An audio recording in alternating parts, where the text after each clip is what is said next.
This is MaxPreps Friday Night Live, powered by American Family Insurance. Welcome to MaxPreps Friday Night Live, powered by American Family Insurance. I'm your host, Joanna Gomez. Joining me in the studio this Friday evening, Chris Stonebreaker, filling in for Jason Albert, who is on an assignment, and it's always great to see you, Chris. Oh, I appreciate that.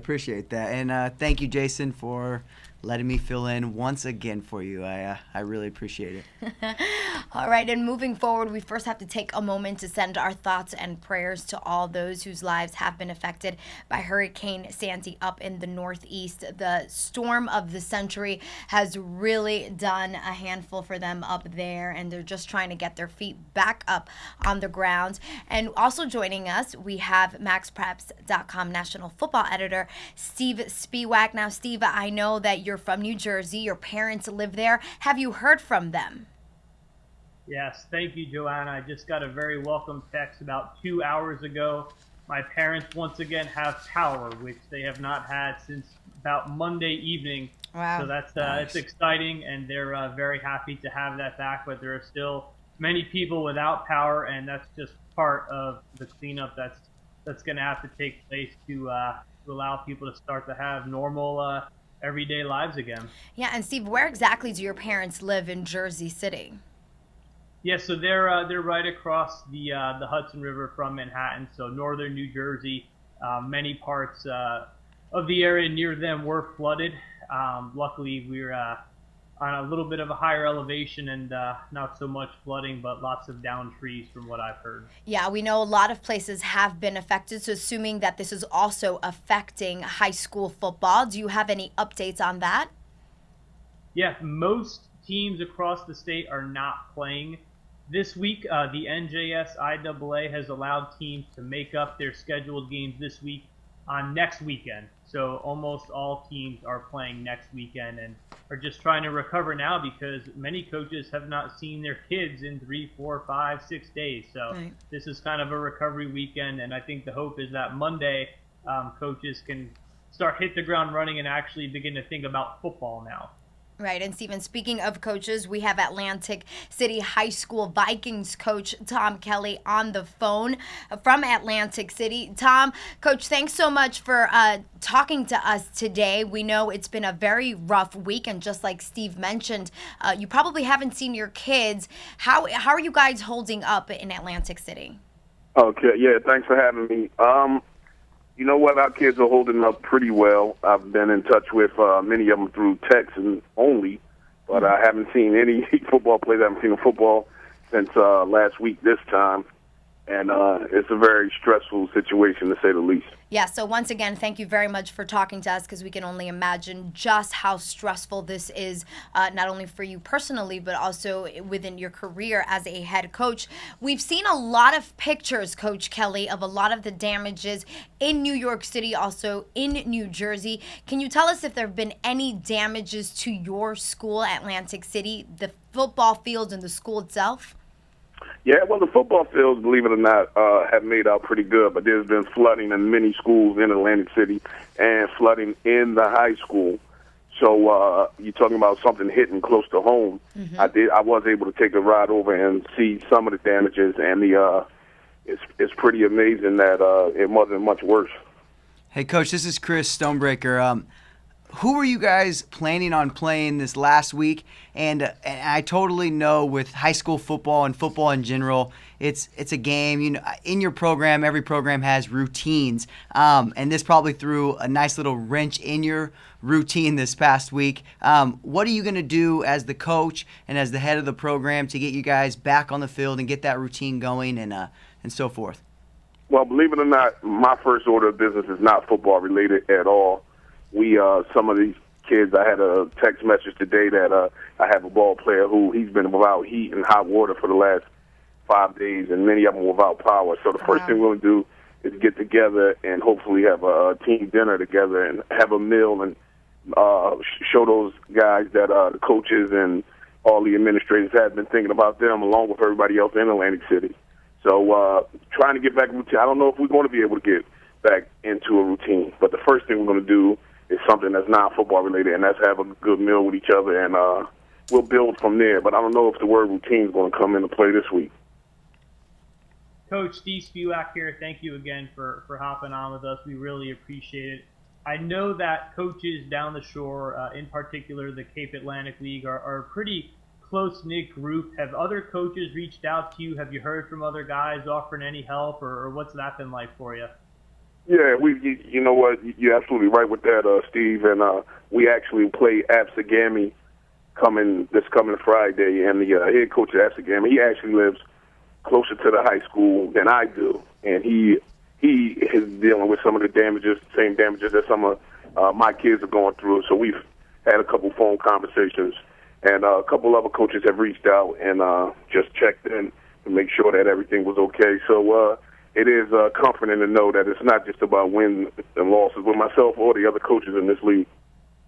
Now, Coach, your first season you were 1-9 there, and you've really done a tremendous job of turning around the Atlantic City program to a place where it hasn't been in a while. Is there any way you can use this as any sort of some way to bring your guys even closer together to somehow turn this into a positive? Well, that's the goal, and I deal with a bunch of resilient kids. I mean, some of my kids are coming from some tough situations. And this is just another thing that we're going to try to use. We always say in our program that what doesn't kill you makes you stronger. And this is just, hopefully we can turn this into a positive. And then at the end of this whole thing, at the end of the season, we can look back and maybe this was a defining moment, a moment when everybody came together. We don't have any arguments, and everybody's in the same boat when you don't have any electricity, and you can't. They weren't even letting cars into Atlantic City for the last 5 days. So maybe this can be something that galvanizes us, if you will, and brings us closer together since we're all in the same boat in this. Atlantic City head coach Tom Kelly, once again, thank you very much, and our thoughts and our prayers go out to you and your entire community and everyone in the Northeast that has been devastated by this storm. And of course, I have a feeling that they will pull through this. It's just a bump in the road, and things will get better. And he had the right answers. I mean, that's what high school football coaches and coaches in general are all about. You know, and they're not just there to teach the game, but to instill those morals and those ethics. And it looks like Coach has that in his mind about how to get these kids back on the field. Absolutely, and hopefully high school football, just football and sports overall, will kind of get their minds off of everything that is going on up in the Northeast. But we also have 16 schools that are already are playing in the playoffs, 9 that started off tonight, and I can't believe that it's already playoff time. Where has the time gone by? It's November. I know. I can't believe it. The weather's changing. Yeah. The trees are changing, and now it's playoff time. If you look at this map right here, you will see all these states that are in the blue have actually started their playoff runs. The team, there's 26 of them up there. The one alone little red spot you see, Alaska, down there at the bottom, they are already done with their state championships, with South Soldotna and Eielson being the first state champions crowned in 2012. Stay tuned every week. We will be updating this map as new states start and end. But right now, 26 states are in the playoff run. Yeah, and of course, you can find every single game, football bracket nationwide, by going to maxpreps.com/playoffs, because like we said, yes, the playoffs are here, and that's when we bring in Steve Spiewak to talk about a particular bracket that you have been keeping your eye on this weekend. Talk to us about that, if I can get the words out of my mouth, of course.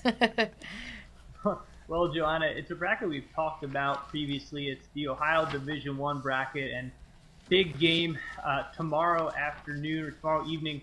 Coleraine versus St. Xavier. It just speaks to the depth of the Division I bracket in Ohio playoff football, and you have two teams that are probably two of the top 50, top 75 teams in the entire country that are meeting in the first round of the playoffs. Coleraine, well known for their defense. Tom Bolden does an outstanding job there, and this year they've been able to put up some points as well. They actually edged St. Xavier earlier in the season on a late field goal, but there are teams around the state.